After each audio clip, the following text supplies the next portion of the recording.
भारत माँ के अच्छे सपूत बनना चाहते हैं तो आर्मी में आके आप एक अच्छा योगदान दीजिए। इसका अगर आप डिफरेंस देखना चाहें तो आप वो हालात देखिए जो 370 टूटने से पहले थे। मैक्सिमम पीरियड मेरा स्पेशल ऑपरेशन ग्रुप जो जम्मू में आतंकवादियों के साथ फाइट करने के लिए और जम्मू कश्मीर में नॉर्मेंसी बनाने के लिए लगाया गया, मैं उसमें मेंबर था। सरहद पर लड़ने के लिए अगर आपने कोई प्रेपरेशन करनी है तो सबसे पहले आपको फिज़िकली और मेंटली फिट होना बहुत ज़रूरी है। अगर गवर्नर साहब को अगर इस चीज़ का जवाब चाहिए तो उनको वहाँ जाना चाहिए जहाँ शहीदों की फैमिलियाँ खाली हो गई हैं, सफ़र कर रही हैं, उनको जाके देखें और फिर इस बात पे कमेंट्स करें। उन्होंने हॉस्पिटलाइजेशन फ्री करी है, लोगों की एजुकेशन फ्री करी है, गाइडेंस फ्री करी है और किसी भी डिस्टर्बेंस में सबसे पहले सेवा के माध्यम से वो सबसे पहले अवेलेबल रहते हैं। एकांत को पिघलाकर उसमें मस्त रहता हूँ, एकांत को पिघलाकर उसमें मस्त रहता हूँ। मैं पुलिस वाला हूँ साहब, मुरझाकर भी मस्त रहता हूँ, मुरझाकर भी व्यस्त रहता हूँ। जय हिंद मेरे बच्चों, मेरे भविष्य के फौजियों।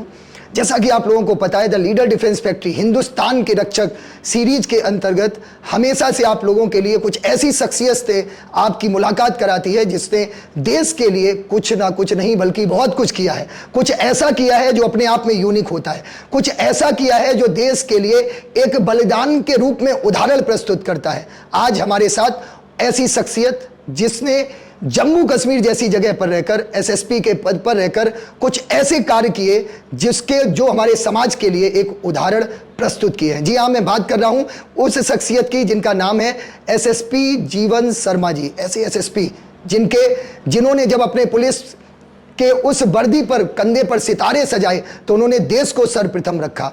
आज उनसे हम जम्मू कश्मीर के उन सभी हालातों पर बात करेंगे जिसमें सेना जम्मू कश्मीर में किस तरह से काम करती है। क्या जम्मू कश्मीर में धारा 370 हटने के बाद कुछ ऐसे बदलाव हुए जो कि पॉजिटिव भी रहे या फिर नकारात्मक भी रहे।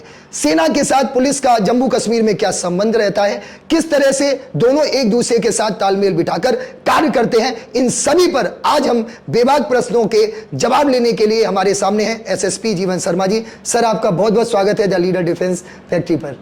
सबसे पहले द लीडर डिफेंस फैक्ट्री के जो संचालक हैं आदरणीय अवनीश जी, मैं उनका बहुत बहुत शुक्रिया अदा करता हूं कि उन्होंने मुझे आज आपसे मिलने का मौका दिया और आपके चैनल का बहुत बहुत शुक्रिया जो इतने बड़े अच्छे कार्य के लिए आप आगे बढ़ चढ़ के काम कर रहे हैं। सर, आपका बहुत बहुत धन्यवाद। सर, आपका बहुत बहुत धन्यवाद कि आपने इन शब्दों से नवाजा। थोड़ा सा मैं आपसे शर्मा जी जानना चाहूँगा कि जम्मू कश्मीर, आप वहाँ के मूल निवासी भी हैं और आपने पुलिस में रहकर वहाँ पे एक लंबे समय तक कार्य किया।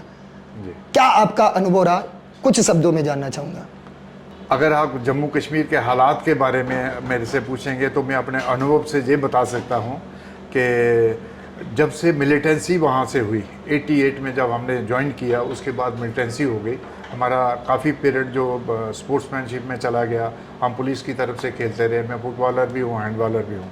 उसके बाद मैक्सिमम पीरियड मेरा स्पेशल ऑपरेशन ग्रुप जो जम्मू में आतंकवादियों के साथ फाइट करने के लिए और जम्मू कश्मीर में नॉर्मेंसी बनाने के लिए लगाया गया, मैं उसमें मेंबर था। सर, आपने स्पोर्ट्स की बात की, कहते हैं ना कि sound mind in a sound body, स्वस्थ शरीर में ही स्वस्थ मस्तिष्क निवास करता है। आप इस पर क्या सोचते हैं, क्या लगता है? आपने बिल्कुल सही सवाल पूछा। जैसे आप अपने जो कार्य कर रहे हैं, जो आपने एक डिफेंस फैक्ट्री का जो लीडर्स का लगाया है, उसमें सबसे बड़ी बात है कि एक कुशल, एक बढ़िया पुलिस वाला, जहाँ एक पुलिस बढ़िया डिफेंस के सरहद पे लड़ने के लिए अगर आपने कोई प्रेपरेशन करनी है तो सबसे पहले आपको फिज़िकली और मेंटली फिट होना बहुत ज़रूरी है। बिल्कुल। सर, मैं एक बात आपसे और जानना चाहूँगा। कहते हैं कि जब पुलिस वाला जब पुलिस में भर्ती होता है तो उसके अंदर देश सेवा करने का, लोगों का की सेवा करने का जुनून होता है, लेकिन जब सियासत का रंग उस वर्दी पर, उस खाकी पर हावी हो जाता है तो वो शायद कहीं ना कहीं भटक जाता है। क्या आपके जीवन में कभी ऐसा रहा कि सियासत आप पर हावी हुई हो? इस जो सवाल आपने पूछा, ये सबसे बढ़िया क्वेश्चन है और आने वाले जनरेशन के लिए ये मैं एक छोटी सी एग्जांपल देता हूँ। हम कोई रेवेन्यू, बैंक और कोई जो आम जॉब जो एडमिनिस्ट्रेशन में है, हम उसके एम्प्लाई नहीं हैं। हम डिफेंस फोर्स के एम्प्लाई हैं, बेल्ट फोर्स के एम्प्लाई हैं। हम जब भर्ती होते हैं, हमें ये एक ही चीज़ सीखनी चाहिए कि हम देश की रक्षा के लिए आए हैं, हम कमाई के लिए नहीं आए। पे हमें जो मिलती है वो हमारा घर संचालन करने के लिए मिलती है, लेकिन जो हम भर्ती होते हैं वो देश की सेवा करने के लिए भर्ती होते हैं, ना कि और जो लेफ़्ट राइट हम टॉपिक्स में चले जाते हैं। एक अच्छे सिपाही को, जो चाहे पुलिस का हो, बेल्ट फोर्स का हो, या फिर देश पे आर्मी का रक्षा करने का हो, उसको एक ही मोटिव रखना चाहिए, हम वतन के लिए जिए हैं और वतन के लिए ही मरेंगे। बिल्कुल सर। वैसे अगर मैं बात करूं कि कई बार ऐसा होता है कि सच में सियासत हावी हो जाती है, पुलिस वालों के लिए एक बड़ा प्रेशर हो जाता है। क्या कोई पॉलिटिकल प्रेशर के बारे में आप बताना चाहेंगे, बिना नाम लिए, जहाँ पे आपको लगा हो कि अब मैं किधर जाऊँ, मैं किसकी बात मानूँ? आपने बड़ा अच्छा क्वेश्चन में पहले इसमें जो आप सेकंड पार्ट था नहीं जवाब दे पाया, आपने सही क्वेश्चन बोला। पुलिस पे दबाव रहता है एडमिनिस्ट्रेशन का, जहाँ भी आप सर्विस करें वहाँ रहता है। अच्छा पुलिस वाला वही है जो अच्छे ढंग से अगर दुनिया की सेवा करना चाहता है, वहाँ की एडमिनिस्ट्रेशन के दबाव में रह के, तो वो उसका एक इंटेलिजेंसी रहती है, उसकी कैपेसिटी रहती है, वो किस माहौल में पला है, किस माहौल में उसने ये कार्य करना है। बाकी छोटी बात ये मैं कहूँ कि जो रनिंग गवर्नमेंट होती है उसका प्रेशर रहता है, पोस्टिंग का प्रेशर रहता है, काम का प्रेशर रहता है, लेकिन इंडिविजुअली अगर मैं जम्मू एंड कश्मीर पुलिस की बात करूं, पिछले जो 10 वर्षों में अभी जो चल रहा है एलजी साहब के टाइम में, तो वहाँ पे कोई प्रेशर नहीं है। सर आपने एलजी साहब का नाम लिया, मुझे जो पूर्व एलजी साहब है वाकई, मैं उनके बारे में थोड़ा सा कहना चाहूँगा कि सत्यपाल मलिक जी, जब पुलवामा अटैक हुआ, पुलवामा अटैक के समय में कई सारे एलिगेशंस उनके द्वारा लगाए गए। हालांकि वो एलिगेशंस उन्होंने तब लगाए जब वो पद पर नहीं थे। क्या लगता है आपको, पुलवामा अटैक में क्या सच में कोई पॉलिटिकल साजिश थी या फिर ये एक पॉलिटिकल स्टेटमेंट था? बड़ी बड़ी शख्सियत रहे हैं। जब कोई गवर्नर बनता है एक स्टेट का, तो महामहिम राष्ट्रपति जी बनाते हैं। मुझे कहने का ये हक नहीं बनता कि मैं उन पर टिप्पणी करूं, लेकिन मैं अपने ऑब्जर्वेशन है जो मैं एज ए पुलिस ऑफिसर का एक बात करूं, तो मैं कहता हूं कि गवर्नर साहब को ऐसी बात नहीं कहनी चाहिए, और उसी स्टेट के बारे में जहां के वो गवर्नर हैं। तो अगर उनको ऐसा लगता था कि उनके कमांड में अगर ऐसी बात हुई है, तो उनको रिपोर्ट करनी चाहिए थी। अब रिपोर्ट भी किसको करनी चाहिए, वहीं के वो हेड है। तो इसमें ज़्यादा ना टिप्पणी करते हुए, ये फौज का डिमोलाइज होती है फोर्स, इसमें जो भी जिन शहीदों ने हमारे लिए कुर्बानियाँ दी हैं उन पे भी एक परचम चिन्ह लग जाता है, जिनकी फैमिलियाँ उनके लिए सलूट करती हैं। अगर गवर्नर साहब को अगर इस चीज़ का जवाब चाहिए, तो उनको वहाँ जाना चाहिए जहाँ शहीदों की फैमिलियाँ खाली हो गई हैं, सफ़र कर रही हैं, उनको जाके देखें और फिर इस बात पे कमेंट्स करें। सर पुलिस की अगर हम बात करें तो जम्मू कश्मीर में सेना और पुलिस के बीच में एक बहुत अच्छा तालमेल रहता है। जैसा कि मुझे जानकारी है कि जब भी सेना किसी भी जम्मू कश्मीर के लोकलाइज्ड लोगों के घर पे जाती है, उन्हें समझाती है या कुछ डिस्ट्रीब्यूट भी करती है, तो उस समय पे पुलिस को साथ में लेकर जाती है। आखिर ऐसा क्यों है? ये सबसे बड़ी बात है कि पुलिस और आर्मी का बहुत ही अच्छा कम्बिनेशन है वहाँ पे, तभी ये जो इस वक्त के जो हालात जो सुधरे हैं, उनका सबसे बड़ा जो रीज़न यही है कि हमारा और आर्मी का बहुत अच्छा तालमेल है। और जो बात जो आप कर रहे हैं कि जब हम सर्च ऑपरेशन करने जाते थे, आजकल तो ऐसा नहीं है। जब स्पेशल वहाँ पे था, और जो स्पेशल जो हमारे ऑपरेशन ग्रुप जब काम करते थे, उसमें इसलिए हम उनको साथ रखते थे, वहाँ की जनता को साथ रखते थे, ताकि उनको ऐसा कोई कंप्लेन करने का टाइम ना मिले। लेकिन मैं धन्यवाद करता हूँ जम्मू कश्मीर की जनता का। अगर हमने आर्मी ने और एडमिनिस्ट्रेशन ने काम किया है, तो सबसे बड़ा काम वहाँ के पुलिस ऑफिसर और वहाँ की जनता ने काम किया है कि इस कारण आज के डेट में वहाँ पे नॉर्मेंसी है। अच्छा सर, 370 एक ऐसा मुद्दा था तो जो हर सरकार के समय पे उठता रहा, लेकिन जो वर्तमान की सरकार है उसने 370 को ख़त्म कर दिया। क्या लगता है आपको, क्या 370 ख़त्म होने के पहले और इसके बाद में क्या डिफरेंस है? मेरे ख्याल में आज के डेट में 370 कोई मुद्दा नहीं होना चाहिए। जब ख़त्म हो गया तो मुझे नहीं लगता कि ये दोबारा कभी वापस आ पाएगा। तो इसका अगर आप डिफरेंस देखना चाहें, तो आप वो हालात देखिए जो 370 टूटने से पहले थे। जो वो हालात थे, वो भी हालात देखिए और आज के हालात भी कंपेयर करिए, तो मुझे लगता है 370 से खुशहाली आई है, बिजनेस आया है, इकानमी बढ़ी है, वहाँ पे सबसे बड़ी बात है कि जन जन इस डेट में खुश है। सर क्या 370 के पहले क्या हालात थे? 370 के हालात दुनिया से छुपे नहीं हैं। वहाँ पत्थरबाजी होती थी, मिलिटेंट लोग वहाँ के बिजनेस को हैक करते थे, और बड़ी परेशानियाँ थी जो आपके चैनल के माध्यम से मैं ये कहूँ कि लोग खुश नहीं थे, वहाँ के लोकल लोग खुश नहीं थे। और आज की डेट में जब उनको इंडिपेंडेंस मिली है तो मुझे लगता है कि 370 का जाने के बाद उनको हर चीज़ में खुशहाली मिली है। सर पत्थरबाजी अगर देखा जाए तो मैंने देखा है कि ज़्यादातर वहाँ के जो युवा होते थे वो ज़्यादा पत्थरबाजी करते थे।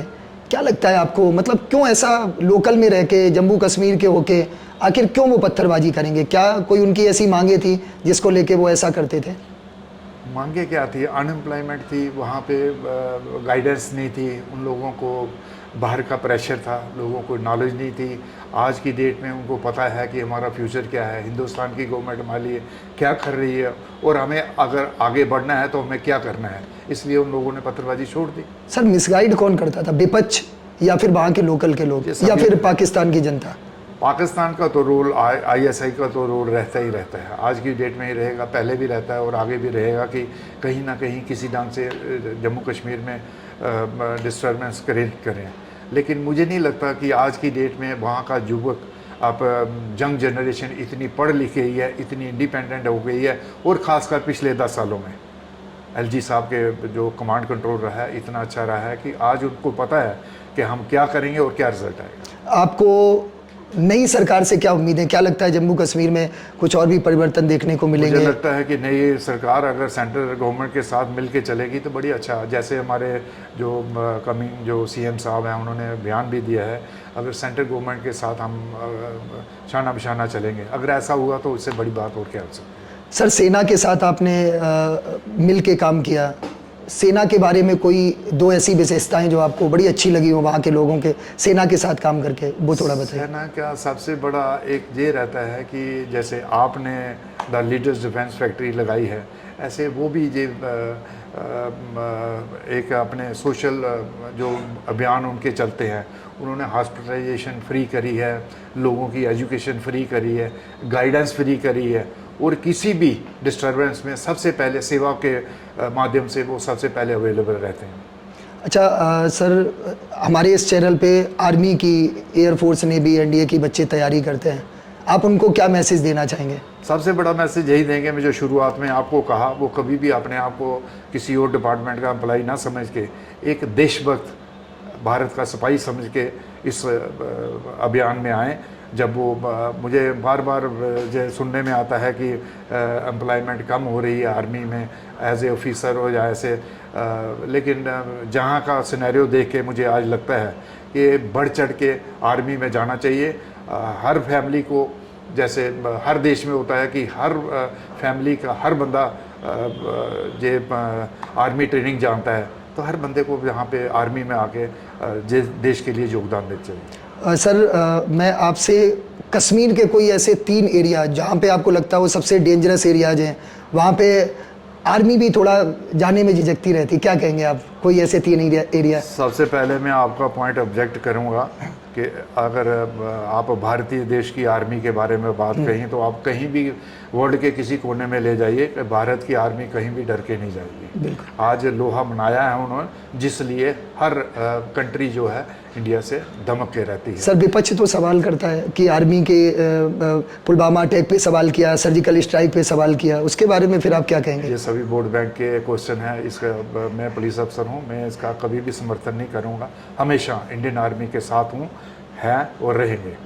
अच्छा, भारतीय फौज अगर मैं बात करूं तो इंडियन आर्मी हो, चाहे इंडियन एयरफोर्स हो, चाहे वो इंडियन नेवी हो, तीनों सेनाओं ने हमेशा अपने कार्य और अपने पराक्रम के बल पर देश में एक हमेशा देशभक्ति का एक प्रमाण प्रस्तुत किया है। कारगिल युद्ध की अगर हम बात करें, कारगिल युद्ध में चाहे वो हम विक्रम बत्रा की बात करें, चाहे वो कैप्टन योगेंद्र सिंह यादव जी की बात करें, 17 गोलियां खाने के बाद भी वो आखिरी तक लड़ते रहे, वो आज भी जीवित हैं। जब मैं मुझे भी सौभाग्य मिला उनके साथ काम करने का, तो क्या लगता है आपको, मतलब फौजियों में इतना जोश और इतना साहस कहाँ से आता है सर? ये भारत माता की कृपा है, हम भारत माता के सपूत हैं और जो जोश होना भी चाहिए। और आपके बात से मैं सहमत हूँ कि हर नागरिक को, जो हिंदुस्तान का नागरिक है, उसमें ये जज्बा होना चाहिए भारत माँ का, क्योंकि जिसके हम सपूत हैं उसके लिए अगर कुछ कर पाएँ तो सबसे बड़ा यही होगा। सर, भारतीय फौज की तैयारी कर रहे युवा 17.5-18 साल की उम्र से और 21 साल तक की उम्र के बच्चे ये भर्ती होने जाते हैं। 21 साल का युवा अगर मैं बात करूं तो वो घर में रहने पे आसपास के माहौल से भी डरता है। अचानक से वो सेना के अंदर जाता है, 6 महीने की ट्रेनिंग लेता है। 6 महीने की ट्रेनिंग में ही वो इतना ज़्यादा ट्रेंड हो जाता है कि वो देश के लिए मर मिटने की कसम खा लेता है। क्या लगता है आपको इसका जवाब यही है कि हम सब भारत के सपूत हैं, भारत माता के सपूत हैं और अपने माँ बाप के अच्छे रिप्रेजेंट कर रहे हैं इंडिया को, तो ऐसा होना चाहिए। बाकी रहा ट्रेनिंग की बात, तो हमने शुरू से जंगें देखी हैं, हमारे 62 में हुई, 71 में हुई। हम ये सारी चीज़ देख के आज जो जनरेशन है वो जानती है अगर भारत को हमने कहीं ले जाना है तो भारत माता का अच्छा सपूत बनना ही पड़ेगा। सर, आपका कभी जम्मू कश्मीर में आतंकवादियों से सामना हुआ? कभी ऐसा पल पड़ा जब आपका आतंकवादियों से डायरेक्ट सामना हुआ हो? मैं जिस ऑपरेशन ग्रुप का मैं हिस्सा था, उनका काम ही आतंकवादियों के साथ लोहा लेना था। तो मतलब ऐसा कोई वाकया जो आपको याद हो जिसके बारे में बताना चाहते हो? ऐसे कई वाकया हुए हैं। मैं सबसे बड़ा वाकया ये बताऊंगा कि जब मेरी आउट ऑफ टर्न मैंने प्रमोशन ली है, हमारे डीजी गुरबचन जगत जी जो पंजाब के रहने वाले थे, उन्होंने बड़ा अच्छा वहाँ पे एक जम्मू कश्मीर को प्रोत्साहन दिया, जिस कारण हम कश्मीर के ऑफिसर सब मिलके हमने ये नॉर्मेंसी लाई। उसमें एक सिविल ऑपरेशन था, सिविल ऑपरेशन में हम गए थे। तो वहाँ कई बार कहते हैं कि हम जो स्पेशल ऑपरेशन ग्रुप जहाँ पर कभी होता है तो ऐसे बंदे को किल करके तो हम एक्सपोज करते हैं कि वो कमांडर था, जहाँ वो मिलिटेंसी का हिस्सा नहीं था। तो जब हमने ऑपरेशन ख़त्म किया तो डीजी साहब ने, जब उनको ये इन्फॉर्मेशन मिली कि जो जीवन शर्मा ने जो ऑपरेशन लीड किया है, तो वो उसमें एक बड़ा कमांडर वहाँ का ISI ट्रेन कमांडर मारा गया है, वो कह रहे मैं देखना चाहता हूँ।